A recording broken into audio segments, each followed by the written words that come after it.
পৰ্যায়ত জুই চলা কাৰখানাৰ মাটি বেদখলক লৈ আঞ্চলিক নাগৰিক মঞ্চৰ আহ্বানত প্ৰতিবাদী সভা। ধুবুৰী চহৰৰ AM কোডত অঞ্চলত বন্ধ হৈ থকা ধুবুৰীৰ ঐতিহাসিক জুই চলা কাৰখানা চৌহদৰ ভিতৰত অসম চৰকাৰৰ আৰু পাট্টাদাৰৰ মাটি বেদখল কৰি ৰখাক কেন্দ্ৰ কৰি নাগৰিক মঞ্চই প্ৰতিবাদী সভাৰ আয়োজন কৰে। প্ৰাক্তন মন্ত্ৰী মহিবুল হক, প্ৰাক্তন বিধায়ক ৰছুল হক বাহাদুৰ আৰু স্থানীয় ৰাইজৰ উপস্থিতিত এই সভাখন অনুষ্ঠিত কৰা হয়। জুই চলা কাৰখানাৰ মাটি বেদখলক লৈ উচ্চ পৰ্যায়ত তদন্ত দাবী জনোৱাৰ লগতে 5 দফীয়া দাবী লৈ মুখ্যমন্ত্ৰীৰ কাষ চাপিব সংগঠনটোৱে। তদানীন্তন মেছ ফেক্টৰী আৰু বৰ্তমান মানে কামৰূপ আইচ এণ্ড কোল্ড ষ্টৰেজে তেওঁলোকে মাটিখিনি কিনিছে। প্ৰকৃততে ইয়াতে 210 বিঘা মাটি থকা বুলি মই শুনিছোঁ, কিন্তু তেওঁলোকে 109 বিঘা মাটি কিনিছে আৰু 101 বিঘা মাটি এইটো তেওঁলোকে বেদখল কৰি আছে। আৰু এই বেদখলৰ ভিতৰত অসম চৰকাৰৰো মাটি যথেষ্টখিনি আছে আৰু চিভিলিয়ান মানুহ যিবিলাক সাধাৰণ নাগৰিক তেওঁলোকৰো মাটি আছে। ইয়াত গোটেই প্ৰক্ৰিয়াটোত এটা ডাঙৰ বেমেজালি হৈছে, বহুত এটা দুৰ্নীতি হৈছে, ভ্ৰষ্টাচাৰ হৈছে, ব্যভিচাৰ হৈছে। গতিকে সেইকাৰণে আমি অসম চৰকাৰক এতিয়া আমি আজি প্ৰস্তাৱ গ্ৰহণ কৰিছোঁ।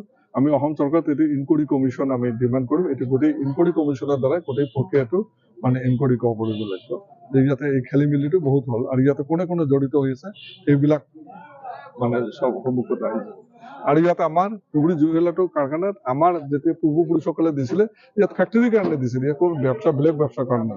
গতিকে এটা ফেক্টৰী গৈছে, জুই চলা কাৰখানা গৈছে, এতিয়া চেমি কণ্ট্ৰেক্টৰ কৰক, জাগিৰ ৰোডৰ এনচিলাৰী ইউনিটি ইয়াতে কৰক বা বেলেগ কিবা ইণ্ডাষ্ট্ৰী কৰক, জুট ইণ্ডাষ্ট্ৰী কৰক, মুঠতে ইণ্ডাষ্ট্ৰী ইয়াত হ'ব লাগিব।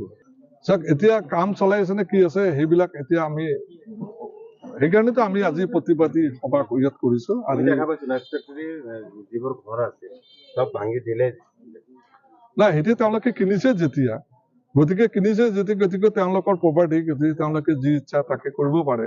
সেইকাৰণে আমি ডিমাৰ্কেশ্যনৰ কাৰণে অলৰেডি মেমৰেণ্ডাম দিছোঁ, ডিচিকো দিছোঁ আৰু চাৰ্কেল অফিচাৰকো দিছোঁ। এতিয়া প্ৰয়োজন সাপেক্ষে এতিয়া আমি ৰেভিনিউ মিনিষ্টাৰক দিম, লগতে আমি CMকো আমি দিম, যিহেতু ডিমাৰ্কেশ্যনটো কৰিব লাগে। যেতিয়া ডিমাৰ্কেশ্যন যেতিয়া নহয় তেতিয়া ইনজাংশ্যনটো কৰি দিয়ক। গতিকে যেতিয়ালৈকে ফাইনেলাইজেশ্যন একো নহয় তেতিয়ালৈকে কোনো মানে নতুন কনষ্ট্ৰাকশ্যন বা ভাঙচুৰ কিয় কৰে, এজ ইট ইজ ষ্টেটাছ হ'ব লাগে। প্ৰয়োজন হ'লে আমি আমাৰতো গণতান্ত্ৰিক আন্দোলন নন ভাইলেন্স মানে আন্দোলন আজিৰ পৰা আৰম্ভ হৈ গ'ল, প্ৰথম প্ৰতিবাদী সভাৰ পৰা।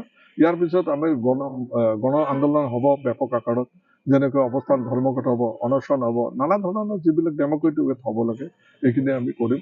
তাৰ আগতে যিখিনি পৰ্যায় সেইখিনি আমি শেষ কৰিলোঁ।